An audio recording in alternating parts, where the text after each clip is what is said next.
प्यारे बच्चों, आप देखें कि एक्सपोनेंट वाले मैथ्स में अगर बेस बराबर हो और बीच में अगर डिवाइड का सिंबल दिया जाए, अगर बेस बराबर हो और बीच में मल्टीप्लिकेशन की जगह पे अगर डिवाइड का सिंबल दिया गया है तो भी क्या होगा।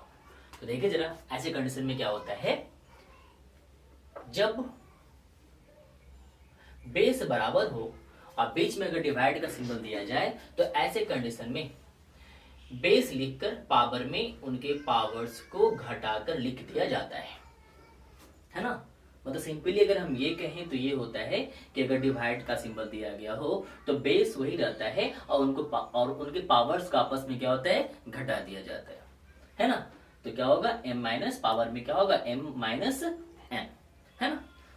उसी प्रकार से अगर आप लोग a to power x divide a to power y को देखें तो आप देख पा रहे हैं कि दोनों का बेस क्या है, इक्वल। बेस क्या है, इक्वल है। तो ऐसे कंडीशन में उनके बेस को लिख दिया जाएगा और बीच में डिवाइड, बीच में क्या है, डिवाइड। तो डिवाइड होने की वजह से पावर्स क्या होते हैं, घटा दिए जाते हैं। पावर क्या होते हैं, घटा दिए जाते हैं। तो इस पावर में इस पावर को घटा दिया जाएगा तो a to power x minus y हो जाएगा। उसी प्रकार से अगर आपको m to power a divide m to power v दिख रहा है ना, तो आप देख रहे हैं कि जो यहाँ पे होता है उसे बेस कहा जाता है। बेस कुछ भी हो सकता है ना, बेस कुछ भी हो सकता है। तो बेस में क्या है, m, बेस में क्या है, m, और बेस के आपस में बराबर, बेस के आपस में बराबर है। तो आप एक बार बेस को लिख लें और डिवाइड की वजह से क्या हो जाएगा, पावर a माइनस b। मतलब मल्टीप्लाई में क्या होता है, उनके पावर्स को ऐड कर दिया जाता है और डिवाइड वाले सिंबल में उनके पावर्स को सब्ट्रैक्ट कर दिया जाता है। देखिए उस प्रकार के और सारे मैथ्स को देखें जरा और सीखें, है ना, स्टडी करें।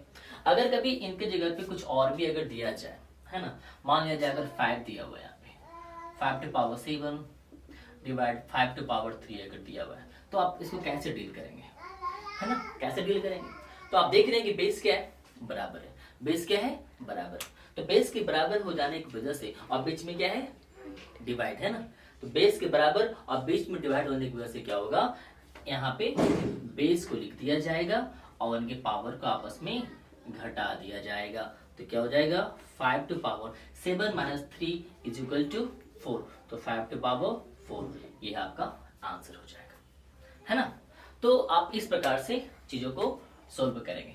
उसी प्रकार से अगर आपको दिया जाए 10 to power 12 divide 10 to power 8, है ना, तो क्या होगा, आप देखिए जरा, यहाँ पे बेस समान है। बेस क्या है, समान है। तो जब बेस समान हो और बीच में क्या हो, डिवाइड का सिंबल हो, तो बेस को लिख दिया जाता है और उसके ऊपर में उनके पावर्स को घटाकर लिख दिया जाता है।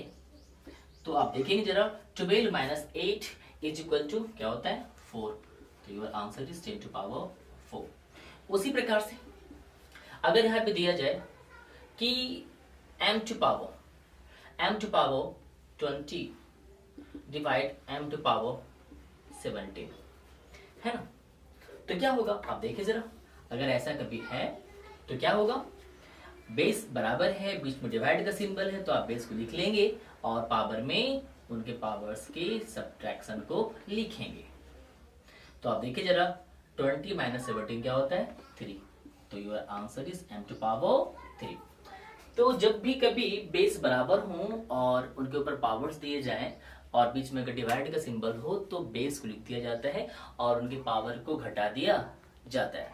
तो आप जब कभी भी आपको इस प्रकार का मैथ्स अगर दिखाई पड़े तो आप कुछ इस प्रकार से इसको बना सकते हैं।